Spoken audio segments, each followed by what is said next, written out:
There was a conviction recently of a terrorist, Boko Haram. I believe his name is Husseini Ismail. He was convicted for 20 years by a high court. He was a Boko Haram terrorist. Mazi Nnamdi Kanu was convicted, I think, last week, and his own conviction said life sentence. I don't understand why one terrorist is getting 20 years and the other is getting a life sentence if you're saying that. I think Pastor made a good point. There's this idea that justice is served differently, and it affects the problem. Mr. Speaker, I'll conclude by saying this. All right, guys, even in the Bible, God said that when He wants to shock your enemies, He will even raise those you think they are not with you to fight for you. That is exactly what is happening right now. That man is Erufai's son. He's not from the southeast. He's not from the south, but he just have to speak the truth to the authority. Why the double standard? Why playing this game? Kanu got life sentence. A Boko Haram got 20 years imprisonment. Igbo leaders, why?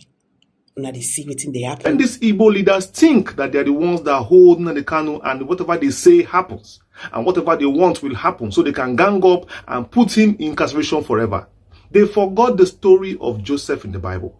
The story of Joseph when his own brothers ganged up against him. But unfortunately, God raised up people, unfortunate people that he never believed. People that were the natural enemies of Israel were the ones that came to his rescue, and end of the day, Joseph became the king of Egypt. That is exactly how Nnamdi Kanu's case will be, and already it has started. If you observe very closely, no governor, no senator, no high-profile Igbo politician has used his platform to speak for Mazi Nnamdi Kanu. It's like there's a general consensus among them that nobody should mention his name or talk about him or canvass for his release. And they believe so because if they don't speak for him, they are thinking that nobody is going to speak for him. But I promise you that as we speak, people are rising, voices are rising. People that are natural enemies of Biafra are beginning to understand that the fight for the future is not the fight for the Biafrans alone. It is a fight for the black man, the emancipation of the black race in general. Because before the white man came to Africa, Africans lived in peace, in understanding, and all this division you see happening today and this bad blood you see today is an artificial creation from the imperialists themselves. They enjoy it so much. They love it as it is. So as I'm talking to you now, there is a group in the House of Assembly, there is a group in the Senate that are lobbying heavily, gathering signatures, and something big is about to happen that will blow you off your feet. That is exactly how it is right now. Another House of Assembly member by person of Honorable George Ozodinobi, representing Anambra State, also spoke for the release of Mazi Nnamdi Kanu. And I must commend him for speaking, because it's not easy right now as an Igbo man with the pressure on their head. It takes a man of conviction, a man that believes in the right thing, to speak for Mazi Nnamdi Kanu without being afraid. So this is the video of Honorable Ozodinobi speaking for Mazi Nnamdi Kanu's release in the House of Assembly. The lobby intensifies. The struggle has just begun. Listen to him. We are demanding today for Mr. President to give him a pardon and release Nnamdi Kanu to us. I rest my case.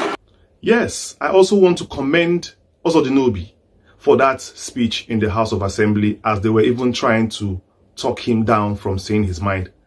Though I must say that this is coming late, because you know all these voices coming now. Where were they when Nnamdi Kanu was still in the DSS dungeon? Where was this voice then? Nevertheless, it's still a welcome one, because better late than never. It's better you will start waking up to your responsibility now and start doing the right thing, because it is very shameful that at this point in time, it is outsiders who are at the forefront of the release of Mazi Nnamdi Kanu. So well done, Honorable Ozodinobi, for this brave speech. Most importantly, and something strange happened I want to bring to your information. The governor of Anambra State, Charles Soludo, paid a visit to Aso Rock to see President Tinubu. After that visit to Tinubu, he rolled out a statement on his social media. Yes, Soludo wrote a statement on social media. I want to read that statement for you, and when I'm through, I'll tell you what I have to say. So listen carefully. He wrote, "Yesterday, I paid a courtesy visit to my dear friend and brother of over 22 years, His Excellency President Bola Ahmed Tinubu, GCFR, at the State House, Abuja. My president received me with his usual warmth, big smile and open arms.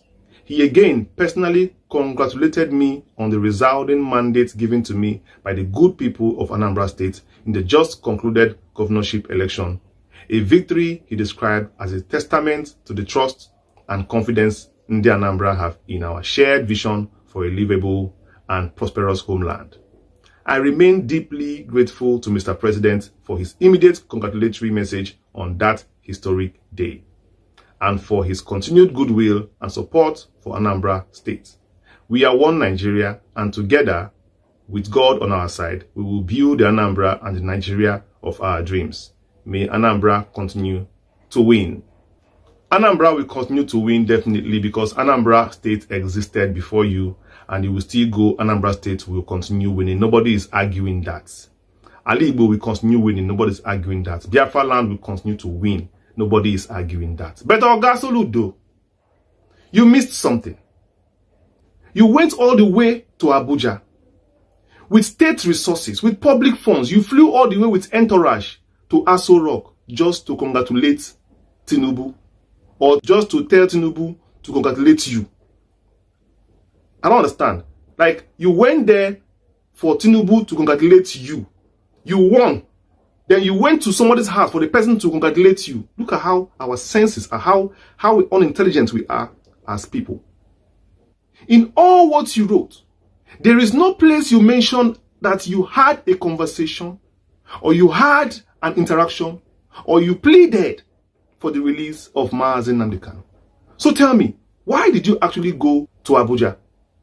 Why did you go to Abuja? You went to Abuja and you could not mention your own brother, Nnamdi Kanu. You could not mention him in your speech. Probably you went there to tell Tinubu not to release Nnamdi Kanu. How can you write such a lengthy speech? How can you write such a lengthy speech and you could not even appeal to the conscience of the people in your state? Soludo, go and do a referendum in Anambra State on whether Nnamdi Kanu is popular or not, and you will see something you have not seen before. It is wrong for you at this point in time. People are talking about the release of Nnamdi Kanu, and you are busy making a speech like this, telling us how you went to Abuja for congratulation message. That's unintelligent. That is so pathetic. You could not say, okay, you talked about, you said this, the president promised you that he will look into Nnamdi Kanu's issue, or to get something from him. You get this man a title, chieftaincy title from our land. What have you gotten for that title you gave Tinubu? If you gave someone something and you don't have anything to get from it, but perhaps I know you got something. You got assurance of your election, of course, and you see it worked out well. It's all about yourself. Anambra State, you are calling Anambra State, may God bless Anambra State. It is actually may God bless Soludo, may God prosper Soludo, may God make Soludo richer than he entered government house. That's what you should have said. Make it clear. May God bless Governor Charles Soludo. May God make him richer. As he entered the government house, may he come out richer. Don't come and blow grammar for us, telling us how you went to Abuja and you could not even mention the problems of Ndigo, the problems of Anambra State, the real issues, the emotional sensitive issues we are facing as a people. You could not say it. You just went, congratulate me, sir. I've won, sir. Thank you, sir. Then you came back and put it in a statement, and people are reading that statement to see if actually you use that opportunity well. This life, you see this life, they don't teach people something. They're a teach person. People are praying for opportunity to meet great men, to meet influential people so that they can address issues for them. Some people are useless in it in their lifetime. You will soon leave that government house and you will find out that it's very difficult for you to go to Aso Rock, presidential villa, as a normal, common man than as a governor. then you will regret not using this opportunity well. Because not everybody has opportunity to step leg into the highest office in a country and table a problem. Not everybody has it. Very soon you will beg for it. Very soon you will beg to enter Aso Rock to visit the president. You will not see when you are gone, when you are no more a governor. Then you start teaching people how to do it when they are there. Telling them, look at how to do it. You are there now, you don't want to do it. Cowards. Cowards. No wonder none of you as Southeast governors has come out to issue a statement on this matter.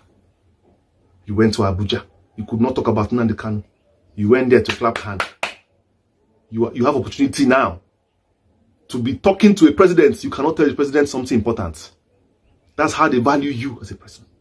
That is why they don't value people as well. Today is the 28th day of November 2025. And of course, the effort to release Nnamdi Kanu intensifies. The lobby, the visitation, the pilgrimage continues in Sokoto. All roads lead to Sokoto State. As you can see, Nnamdi Kanu has turned into a pilgrimage. He has turned into a colossus. This is a man of greatness, a man of kindness, a man of spirituality, heavy loaded with knowledge, humility, and peace. Nnamdi Kanu can never spend his life in the cell. He is going to be released, I assure all of you. Yes, he's going to be released very soon. He will come out from this as well. So guys, I'm dropping it here. Share, like, and don't forget to subscribe. Thank you, and bye for now.